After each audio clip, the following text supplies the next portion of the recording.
Hi, everyone. So I wanted to talk to you about your homework on modulation that's due this week. I want to look at just two of the assignments just to kind of walk through a couple of concepts. Um, Make sure that before you do these, obviously you watch the videos that I've put up. They're linked on assignment number 1, I believe. They're also on the playlist if you jump on the YouTube channel.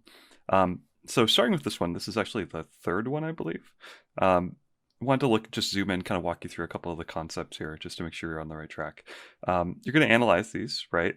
So analyze using short chorales, using Roman numerals, label and identify any cadences, as well as non-chord tones. So you're embellishing tone analysis, so passing tones, escape tone, whatever, right? This one's in D major. However, if you kind of scan through here, and this is what I talk about in the videos, that there's some sort of like visual indication that there may be modulations happening.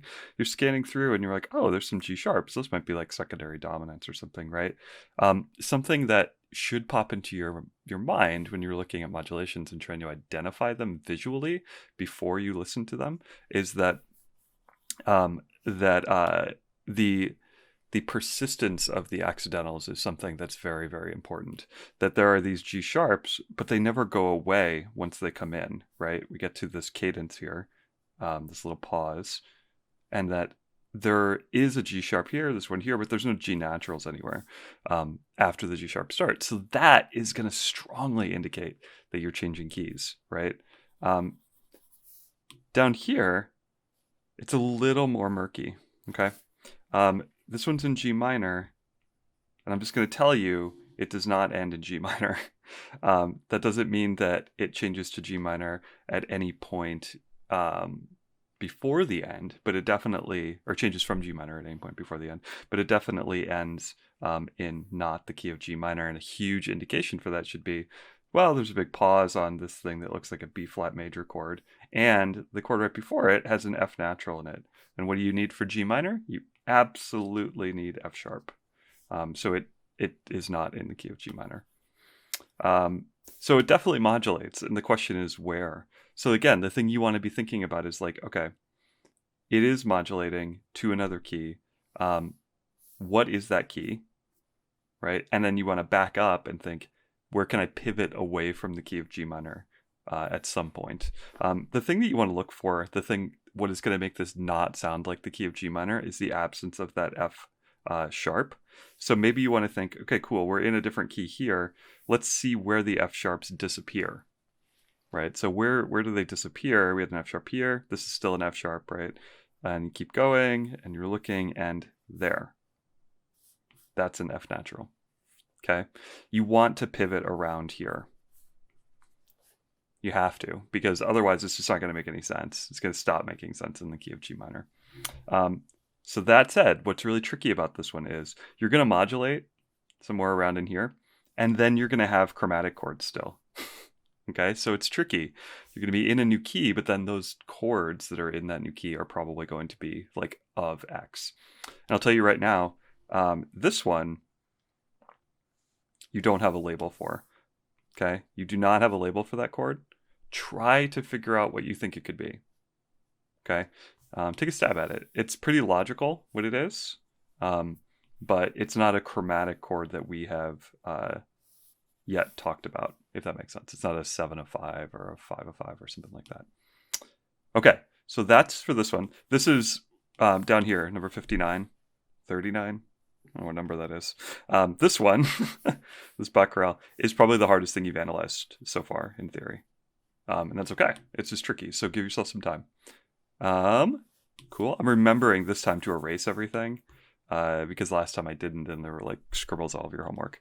Okay, so that's that. I want to look really quickly here at homework number 2 with you.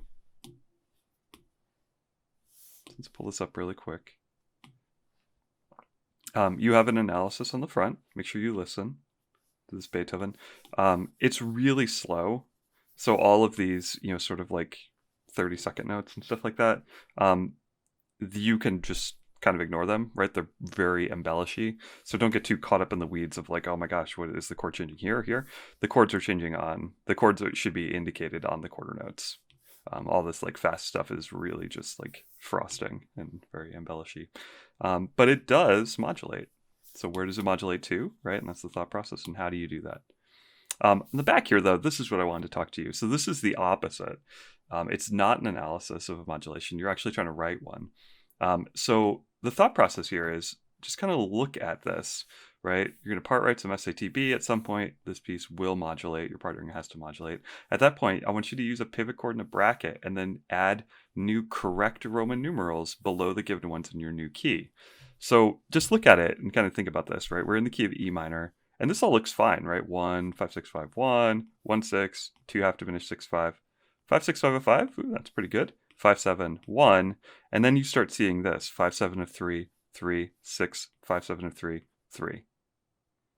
This kind of thing, the reason I'm having you do this is because I see this in homework a lot. So I'm trying to get you to reverse engineer your homework, more or less. That I see students analyze music and your Roman numerals start looking like this, which these don't really make any sense, right? If you have 5, 7 to 3 to 3, then 6 to 5, 7 to 3 to 3.